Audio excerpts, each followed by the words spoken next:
Tá começando mais um Expresso, seguimos aqui nos nossos comentários semanais da primeira temporada de The Last of Us e hoje nós vamos falar sobre o episódio 6 com spoilers, que se chama Parentesco.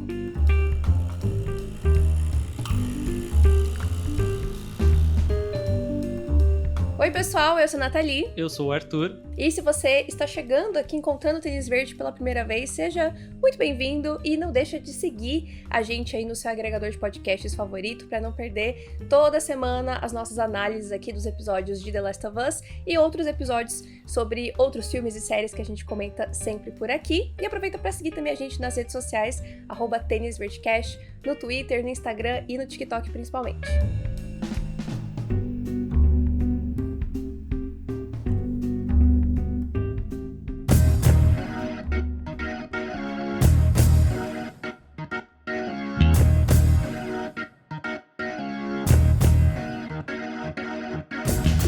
Então, vamos lá falar sobre esse sexto episódio. Eu tô meio na dúvida se eu já jogo isso no começo ou deixo pra falar quando a gente vai chegando perto do final do episódio, mas eu não fui muito fã desse episódio não, eu confesso, viu? Eu gostei. Eu achei um episódio bonito, mas talvez ele tenha tido menos impacto do que episódios anteriores. É que eu sinto que o ritmo desse episódio, ele é muito estranho em comparação com o que a gente teve até então da série. Porque eu sinto que antes tudo é muito bem cadenciado, sabe? Por mais que a gente tenha um episódio que parece que não acontece nada, mas tem ali coisas acontecendo, história sendo desenvolvida e tal. E eu sinto que esse episódio, ele tem um ritmo até o momento do Joe e da Ellie sair lá de Jackson. E dali pra frente parece que a série dá uma corrida pra chegar onde ela quer chegar, pra acontecer o que ela quer que aconteça, que isso me tirou um pouco, sabe, do episódio de uma forma geral, porque eu sinto que se fosse o que a série vinha construindo até então, seria mais de um episódio pra isso tudo acontecer, e da forma como acontece parece tudo muito atropelado. Eu sinto que não há tempo ou respiro para as coisas terem o seu tempo, entende? Não sei, eu confesso que eu não tava muito empolgada pra falar sobre esse episódio, mas eu sinto que eu tenho essa sensação Com todos. de todo episódio de The Last of Us. E aí, quando eu vejo a pauta que você escreveu pra gente conversar aqui, aí eu me empolgo um pouco mais.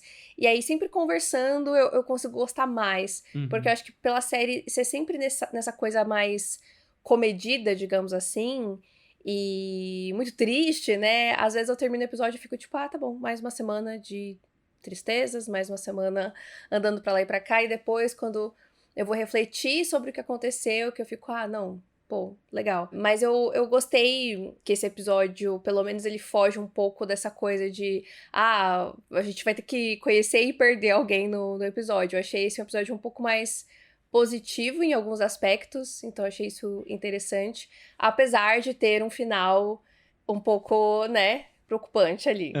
Sim. E até puxando isso que você falou, da gente ter algo mais positivo, escutando o podcast, né, o Neil Druckmann, ele comenta, né, que quem dirige esse episódio é a Jasmila Zbanik, que nasceu em Opa, Saravá, volta essa frase, pelo amor de Deus. Que nasceu em Sarajevo, na Bósnia, e ela cresceu num contexto de guerra civil e tal, e ele queria dar pra ela dirigir os episódios anteriores que se passam em Kansas City, tudo aquele conflito que acontece ali e tal, e ela disse que não tinha interesse em dirigir esses episódios, que pra ela era mais interessante dirigir esse sexto, que é o que ela acaba dirigindo, porque ela queria construir e mostrar uma sociedade funcional, tipo, mostrar um lado positivo que é possível ver dentro de um contexto pós-apocalíptico, sabe? É possível a gente mostrar uma sociedade que conseguiu se criar e se manter de uma maneira positiva, no final das contas, que a gente acaba pacífica, vendo. Pacífica, né? Tipo, existe Isso. uma união ali, as pessoas não estão se matando, né? Sim. O que é até muito interessante porque a gente comenta isso um pouco mais pra frente, mas acaba se ligando muito com o diálogo entre o Tommy e o Joel, de como eles veem formas de sobreviver nesse mundo, né? Ou dá pra puxar até agora mesmo que toda a questão do começo do episódio, pelo menos, é o Joel quer encontrar o Tommy. E aí ele e a Ellie, 3 meses depois, né, do final do episódio anterior, que o Henry e o Sam acabam morrendo. Que eu confesso que eu achei meio estranho, tipo, da forma que eles dão no começo do episódio, sabe? Tá. Tela preta. 3 meses depois, tipo, não sinto que precisava disso, esse lembrete do que aconteceu. É que eu acho que eles só queriam poder usar o lettering do 3 meses depois, porque se começasse o episódio com só 3 meses depois, talvez ficasse estranho. Não sei exatamente se eu gosto, mas eu entendo. E aí a gente acompanha todo o trajeto deles ali no Wyoming, tentando encontrar e se perdendo e tal. Encontra um casal de velhinhos ali que eu, particularmente, foi uma outra cena que eu olhei e falei, tá, qual o propósito disso? Não consegui encontrar nenhum que, tipo, beleza, isso aqui tá servindo pra algum contexto, porque é o que a gente conversa, eu acho que todo episódio. Meio que todas as duplas que a gente acaba vendo de alguma forma servem como espelhos pro Joel, ou pra Ellie, ou pros dois. E esses velhinhos são só, tipo, são dois velhinhos que estão ali vivendo de boa, sabe? É que eu acho que quando a gente fala desse lance dos espelhos, é em relação a personagens que fazem parte da narrativa. Esses dois claramente não eram personagens da narrativa. Eles eram peças da história ali do episódio e não parte de uma narrativa maior. Eu não acho que todo personagem que eles encontram precisam ter essa super importância, até porque eles aparecem pouco. Eu acho que é mais um exemplo de outras formas de se viver nesse contexto, né? Porque de onde o Joe e a Ellie vieram, essa coisa, Fedra, os vagalumes, não sei o quê, e é basicamente um estado de guerra ali o tempo todo. Enquanto isso, tá esse casal aí vivendo de buenas, Alheio a vagalume pra tudo. eles é só o bichinho. Aí tem a galera lá que tá com o Tommy e Jackson e tal, então tem outras possibilidades. Eu acho que isso, de certa forma, por mais sutil e rápido que seja, é importante pro Joe sair meio que dessa casca dele, tipo, não é tudo que precisa ser sofrido, não é tudo que precisa ser luta e briga e morte, tem outras formas de se viver, né, nesse contexto, por mais terrível que seja. Nathalie que tá trazendo os insights desse episódio muito mais do que eu, porque, tipo... Mas é o que eu falei, eu sinto que quando a gente senta pra conversar, é quando eu realmente vou refletir sobre The Last of Us, sabe? Aham. Enquanto eu tô assistindo, eu tô só assistindo, aí eu sinto algumas coisas, mas pensar mesmo é só quando a gente senta aqui pra falar mesmo. Justo. É que talvez minha impressão até o final dessa gravação mude, mas eu acho que dos 6 episódios que saíram até agora, esse é o que eu menos gostei de uma forma geral, por mais que tenham coisas que eu acho muito positivo, muito legal de ver em tela, sabe? Sim, não, eu concordo, eu acho que, de fato, esse não ficaria numa posição alta pra mim de episódios, apesar de eu acho de ter, né, acho que uma chave que vira no Joe, que é muito importante, acho que quanto episódio mesmo, tem outros muito melhores.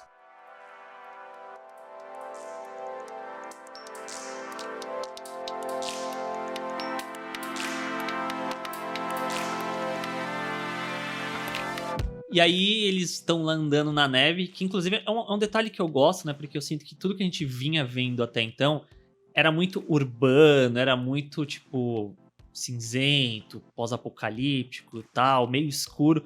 E agora o contraste, né? Que a gente cai num lugar cheio de neve e é esse campão descampado, né? Tipo, esse espaço gigante que não tem nada, e eles andando e tal. E aí eles acabam encontrando ali Jackson, sem saber se era de fato Jackson inicialmente, que rola até um momento de tensão ali do Joel relacionado ao cachorro lá, de cheirar a Ellie e descobrir se ela ou não é infectada, que eu inclusive fiquei, nossa gente, eu tô assistindo muito Casimiro reagindo a aeroporto lá, que os cachorros ficam cheirando atrás de droga, não sei o quê. Fiquei, caramba, treinaram os cachorros pros cachorros cheirar pra descobrir se alguém tá infectado ou não. Achei muito É muito curioso isso. inteligente. E aí, de fato, a Ellie faz carinho lá no cachorro e tal. Eles chegam em Jackson e ele encontra o Tommy. E uma coisa que eu quero falar, você provavelmente não sabe, mas esse episódio em si, eu sinto que eles puxam muitas coisas do segundo game. Muito mais, tipo, do que adaptar o primeiro. Porque no primeiro jogo, a gente não vê Jackson. Cara, eu ia comentar isso, que aquelas luzinhas em Jackson, a primeira coisa que eu pensei foi no trailer do segundo jogo. Sim. Eu lembrei imediatamente do início daquele trailer. Imediatamente. Falei, nossa, parecido, né? Será que tem alguma coisa a ver? Então, ainda bem que você falou, porque eu achei que eu já tava criando Fanfic. fake news na minha cabeça. Não, isso, toda a questão de eles entrarem na comunidade e tal, isso tudo é do segundo jogo, porque o segundo jogo meio que já começa ali dentro, né? O primeiro eles meio que, o Joe encontra o Tommy numa outra circunstância, eles nem chegam a passar perto de Jackson e tal, e eu achei isso muito legal, Primeiro, essa questão, né, de mostrar outros mundos, outras formas de se viver, mas também que, tipo, uma coisa que... Aí eu acho que é um fanservice bem feito, não é, tipo, você replicar as cenas, e sim, olha, tem essa cidade que você conhece mais pra frente. Vai vir aí. Tem uma personagem ali que ali dá uma resposta atravessada, que talvez seja a personagem que você tá pensando que é. Eu fiz essa conexão também. Então tudo isso eu, tipo, dava um sorriso, sabe? Cara, olha aí que legal, a cidade, os elementos sendo colocados aqui de uma forma que, olha, o vislumbre do que vem numa segunda temporada e não, fizemos a cena igualzinha. Isso pra mim é uma coisa muito bem feita. Sim, foi um fanservice legal mesmo. Acho que eu já falei aqui no podcast, né? Eu não joguei nenhum dos dois jogos, mas o Arthur me contou o 2 quase que inteiro. Então eu peguei a referência da personagem lá também. Eu não tava esperando que o Joe e o Tommy iam se encontrar. Eu já tava achando que o Johnny. O Johnny. Joe com Tommy, Johnny. Eu já tava achando que o Tommy tinha ido dessa pra melhor. E aí, infelizmente, eu acabei tomando não era um spoiler, assim, acho que eu passei por algum teaser do episódio, que aí aparecia eles se encontrando e tal. Que na hora que o Joe fala pro cara lá na cabana, que ele pergunta do irmão, e aí o cara fala assim, como que é o seu irmão? Ele é parecido com você? Eu já fiquei, tipo, falando, nossa, isso vai ser importante, porque... Eu acho que na hora que a Maria encontra eles ali, né, no momento do cachorro, eu acho que ela já olha pro Joe e já fica assim, Ele fala do irmão, fala, tá procurando o irmão, qual é o teu nome? Então, ali eu já tava pescando, tipo, ele vai encontrar o Tommy, é o Tommy. Uhum. Mas eu fiquei feliz que ele, né, formou uma família. E isso foi bem surpreendente, assim, de como o Tommy tá tendo essa possibilidade de ter essa comunidade mesmo e formar uma família e realmente ter vida depois do apocalipse, né? Sim. Então eu achei muito, muito legal isso, muito bonito. E é um baita chacoalhão pro Joe, né? Sim, porque o Joe, eu acho que...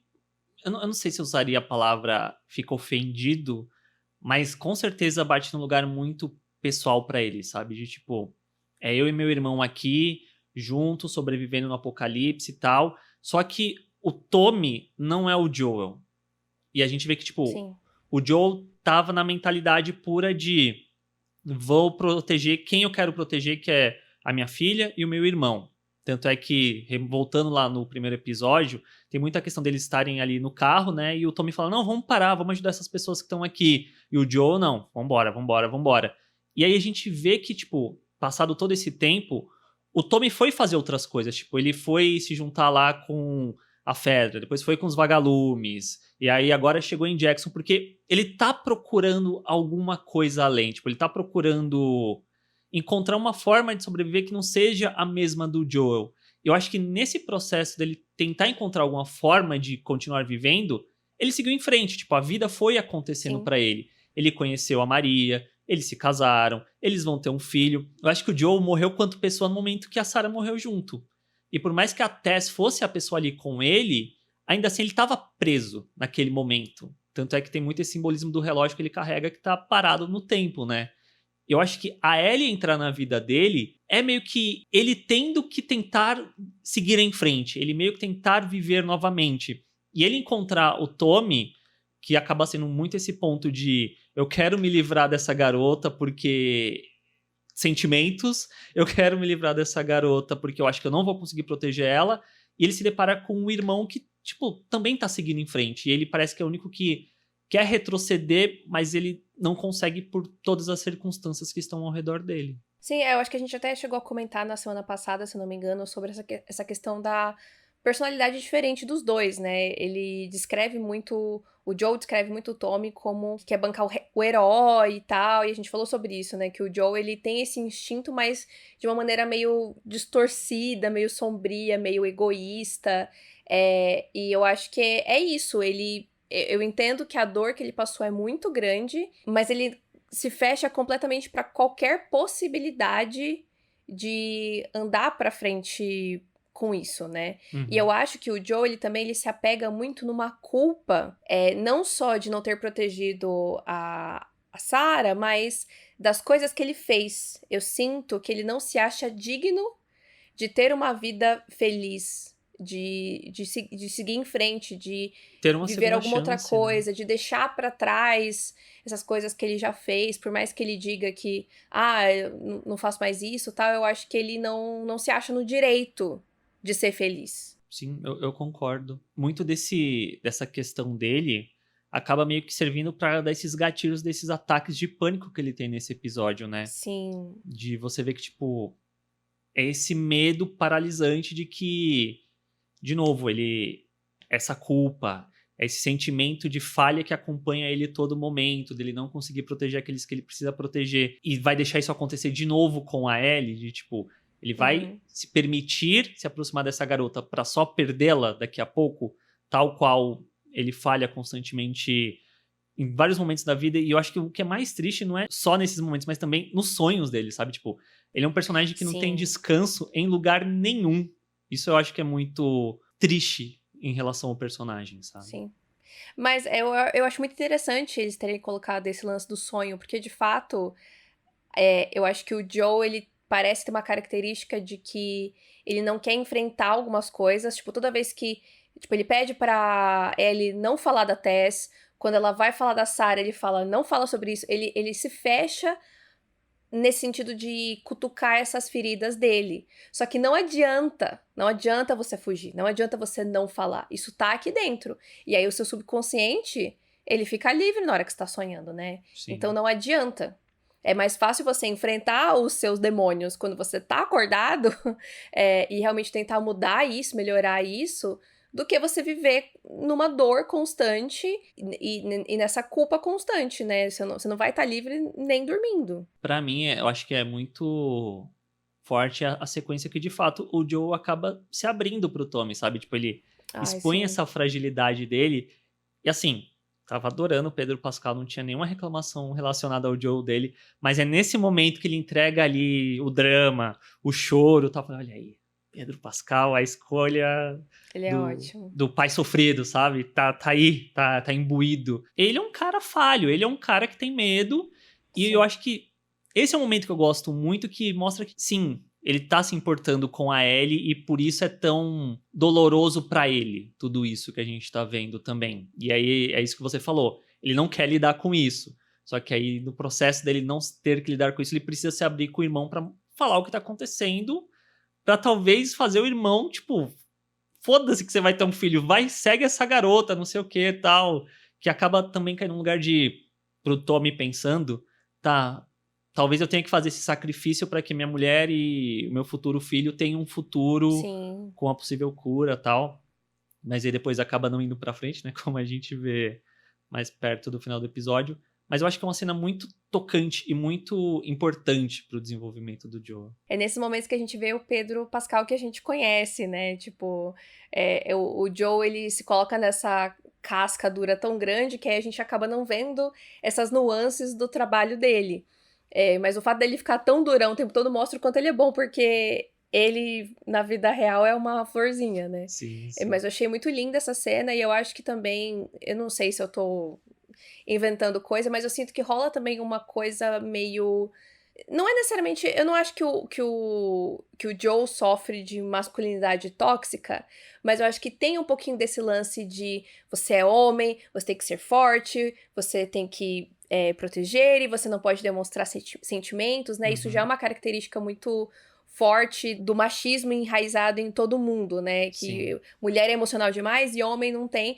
Mas, na verdade, todos nós temos sentimentos, né? Inclusive os homens, mesmo que eles sejam ensinados desde pequeno, desde criança, que não pode chorar, não Sim. pode demonstrar sentimento, não pode se abrir. Uhum. E eu acho que isso somado a essa carga dessa dor que ele tem, faz ele ficar completamente travado, né? Sim. Então acho que é muito bonito ele conseguir se abrir para o seu irmão e o irmão estar aberto para isso e estender a mão para ele, né? Então essa cena é muito, muito bonita. Sim, e eu assistindo a cena, de novo, eu sempre reforço, eu joguei os jogos, mas eu não lembro muito do primeiro de uma forma geral.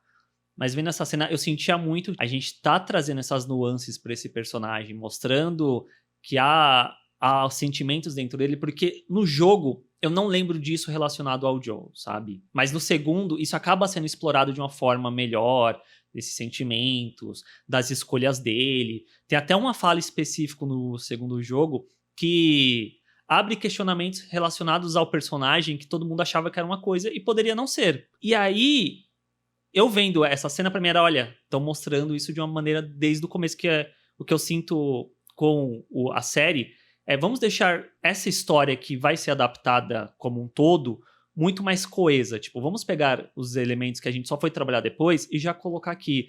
Vamos tornar esses personagens mais tridimensionais do que eles foram exatamente na parte do jogo. E eu gosto muito porque eu consigo ver claramente aquele público que joga Last of Us com o cu sem prestar atenção no que tá consumindo, ficando bravo com essa sequência de mas esse não é o meu Joel do jogo e não sei o quê. Tipo, sim, é o Joel do jogo.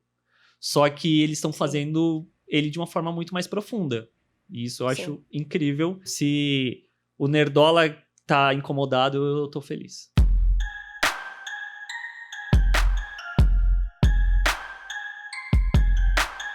Mas eu acho que uma outra personagem, né, que também é meio fechadinha, é a própria Ellie, né? Eu venho falando isso já há algumas semanas, que eu tô muito curiosa pra saber qual que é a dela, de onde ela veio, e já ouvi boatos que semana que vem aí, estou muito empolgada. Sim. Mas eu acho que nesse episódio ela também se permitiu um pouco se abrir, né? Porque dá pra ver que ela e o Joe estão criando essa relação, né? Nesses 3 meses ele tá ensinando mais coisas pra ela tá aprendendo com ele e tal, apesar dele não se abrir tanto. Mas ela também não abre tudo sobre a vida dela, inclusive o quanto ela se importa com ele. E o quanto ela fica magoada com a possibilidade dele deixar ela. E como isso dá também gatilhos quanto aos seus próprios traumas, né? Os dois carregam traumas. Ele de não proteger e ela de ser deixada. E como, tipo, gente, vocês não estão enxergando que vocês precisam do outro? Tipo, um completa o trauma ali do outro, sabe? Uhum. Então eu achei bem importante, assim, a cena ali da discussão dos dois. E como ela realmente explana que não é isso que ela quer. E quando ele tenta dar uma escolha pra ela, ela nem pestaneja. Tipo, ela quer ir com ele, ela não quer ir com o Tommy. Ia ser muito constrangedor se ela fosse com o Tommy, ia ser terrível. Ia ser, no mínimo, engraçado ver a cara de tacho do Pedro Pascal, né? Mas, de fato, eu acho que essa cena é meio que a que define, de fato, os dois personagens se unindo, né? Porque a gente vê muito falando nisso o Joe não, entre aspas, não se importa com a Ellie, é só uma carga, não sei o quê. Só que a gente foi vendo ao longo dos episódios eles meio que se aproximando, ou principalmente ele se aproximando dela, porque eu acho que ela tava num ponto de eu sou essa garota chata mesmo, você vai ter que se acostumar comigo e eventualmente você vai gostar de mim, que é o que acaba acontecendo. Só que a gente vê que, tipo, até o último segundo o Joe tenta negar isso, e o que traz essa briga dos dois, né? Porque a Ellie não é a Sarah, ela sabe disso. O problema pro Joe em específico é que não é exatamente que a Ellie é a Sarah, mas talvez a Ellie ocupe um lugar que era da Sarah. Ele deixar isso acontecer é, em parte, ele seguir em frente e parte deixar a Sarah pra trás. E isso toca nesse lugar muito profundo pro personagem, né? Mas ainda assim a gente vê que no final das contas não tem o que fazer porque ele se importa com essa garota, tipo, ele vai aceitar ser essa figura paterna pra ela no final das contas, nessa jornada dos dois até chegar onde eles precisam chegar.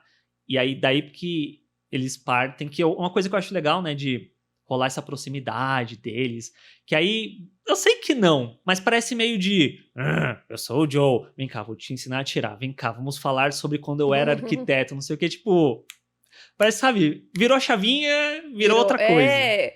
Parece que, eu também senti isso, tipo, nossa, do nada ele tá super risonho e aberto, conversando, né, tipo, Sim. É bem engraçado. Mas eu acho muito legal essa dinâmica de que ele tem um mundo inteiro de coisas pra falar pra ela, dessa sociedade que existia antes dela nascer e que ela não sabe como funcionava e tudo pra ela é muito incrível, tipo, nossa, você era empreiteiro? É, a gente era empreiteiro. Nossa, isso é muito da hora, tipo, tudo vira uma grande coisa, vira muito incrível, que é quase meio que uma parada, tipo, de uma criança. Realmente crescendo, né, e descobrindo o mundo. Eu acho sempre isso muito fofo.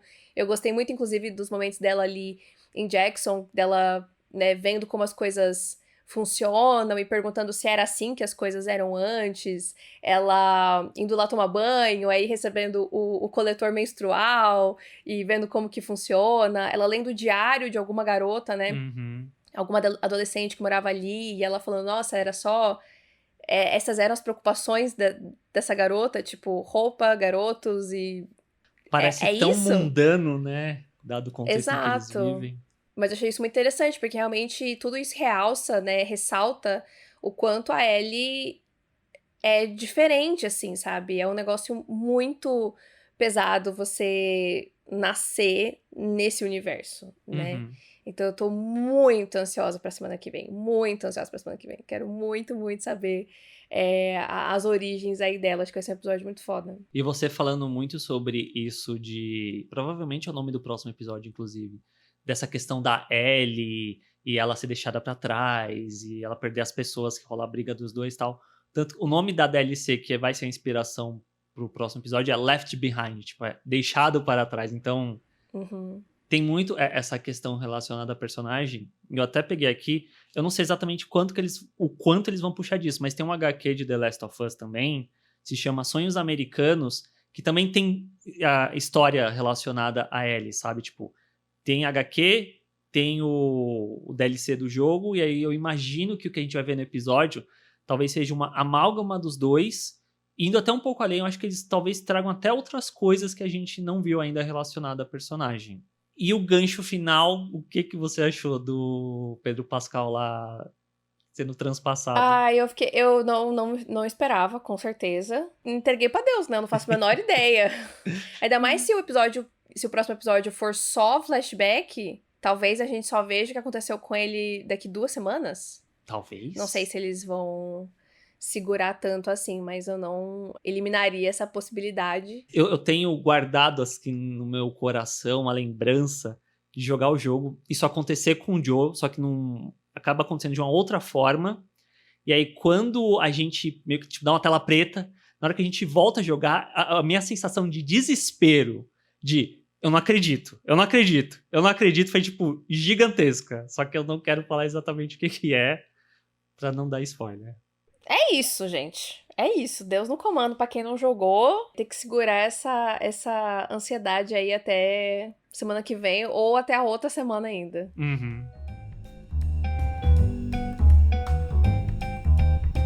Mas é isso, gente. Espero que vocês tenham gostado aí da nossa conversa sobre The Last of Us. Lembrando que se você está ouvindo a gente apenas em áudio, você pode também assistir a nossa conversa no nosso canal do YouTube. E se você está vendo no YouTube, deixa um comentário aqui embaixo, o que você achou do episódio, curte o vídeo, se inscreve no canal para continuar acompanhando a gente. Sigam a gente nas redes sociais, @tenisverdecast, @natfanatic, @senhor_art, tá tudo linkado nas descrições de onde você estiver nos ouvindo.